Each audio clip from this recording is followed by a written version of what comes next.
Buenas tardes, licenciada y compañeros presentes. Somos alumnos de la carrera de Química Biológica de la Facultad de Farmacia de la Universidad de San Carlos de Guatemala. Somos el grupo número 7, integrados por Fabiola Zanic, Carla García, Mariel Cizazo y Lesbin Ishpatá. Vamos a hablar esta tarde sobre los canales iónicos y los receptores de acetilcolina.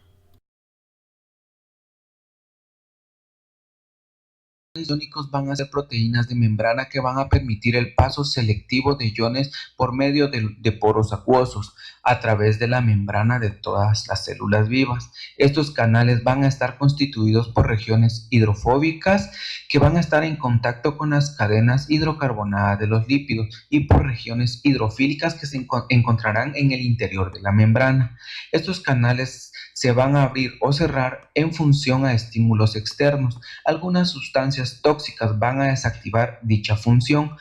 Estos canales van a determinar importantes procesos como la excitación del músculo, la secreción de hormonas y neurotransmisores como la dopamina, la serotonina y la acetilcolina. La membrana va a presentar un interior negativo en relación a su exterior, que será positivo. A esta diferencia de cargas se le va a conocer como potencial de membrana, y esto va a servir para la comunicación entre las células. Por dar un ejemplo, la comunicación entre células nerviosas, que bien va a venir siendo la comunicación entre neuronas. El potencial de membrana se va a dividir en 5 fases: el potencial de reposo, la despolarización, el potencial de acción máximo, la repolarización y el periodo refractario. La primera nos indica que la membrana está en un estado negativo normal y que al recibir un estímulo va a pasar a ser una despolarización por las cargas que ésta lleva, que a su vez va a abrir los canales de sodio. En la despolarización, los canales de sodio van a encontrar un potencial máximo de acción con su apertura total. Una vez cerrados los canales de sodio, va a haber una permeabilidad en los canales de potasio, donde comenzará una repolarización, que sería la fase 4. Acá habrá una repolarización debido a que ya había una despolarización anteriormente, y la fase 5 se llevará a cabo por medio de la bomba de sodio y potasio. En la despolarización, los canales de sodio están abiertos y los de potasio van a estar cerrados, mientras que en la repolarización estos invierten.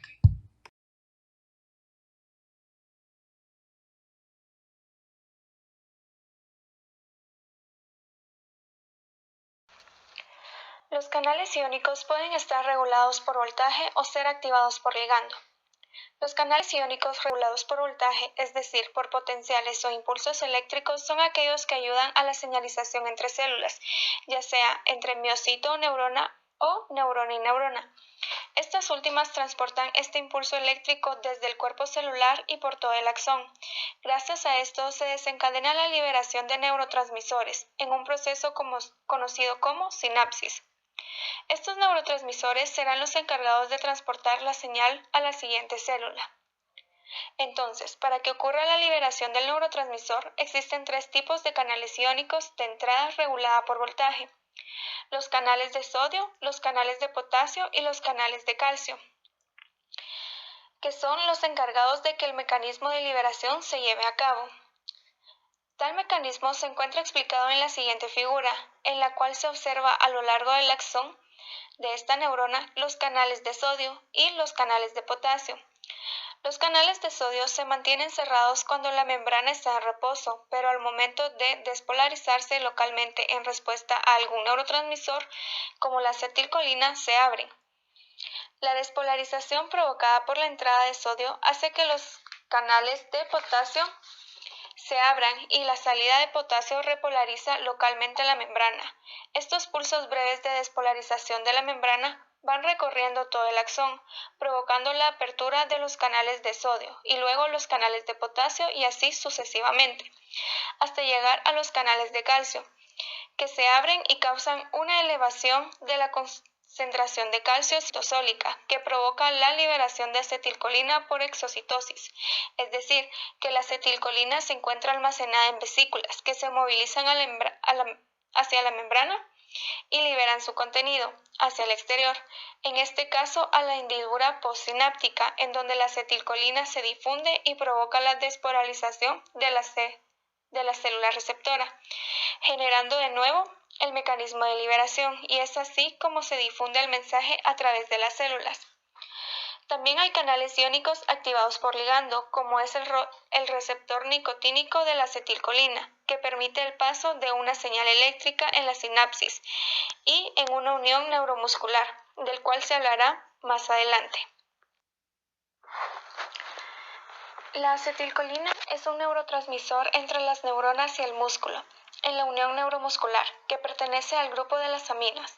Se almacena en vesículas sinápticas. Al momento que se despolariza la membrana por el potencial eléctrico, permite la entrada de iones calcio, los cuales se unen a una estructura que se encuentra encima de las vesículas, la cual es llamada bomba, la cual se activa provocando el rompimiento de las vesículas, liberando la acetilcolina. Existen dos tipos de receptores para la acetilcolina, los nicotínicos y los muscarínicos. Nos enfocaremos en los receptores nicotínicos, y de los receptores muscarínicos solamente diremos que responden a la muscarina y tienen efectos excitatorios como inhibitorios. También tienen efectos metabotrópicos, es decir, que la proteína G, un segundo mensajero, se encuentran presentes en la reacción.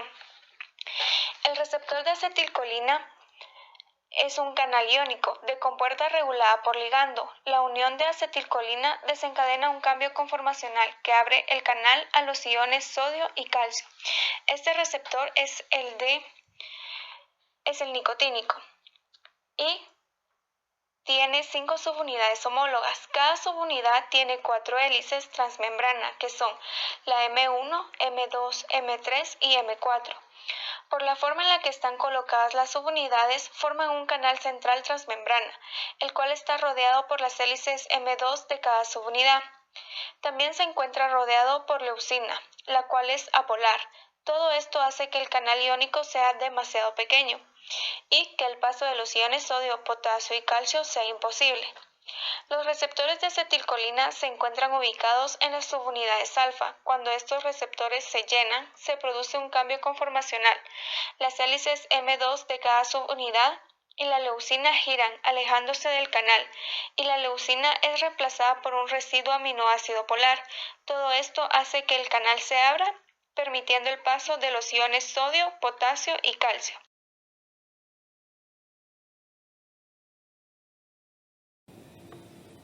La importancia de los canales iónicos en los procesos fisiológicos está clara a partir de los efectos de mutaciones en proteínas de canales iónicos específicos.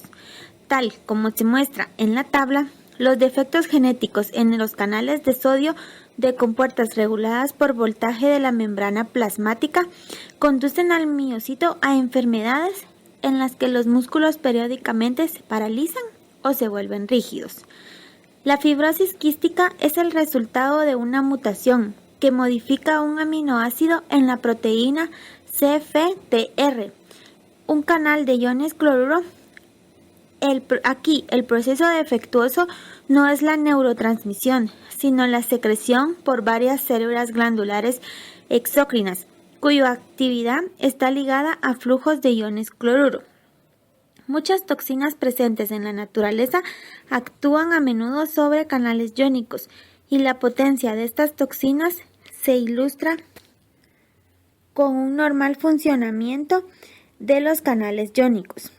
La tetrodotoxina es producida por el pez globo y la saxitoxina es producida por un dinoflagelado causante de la marea roja.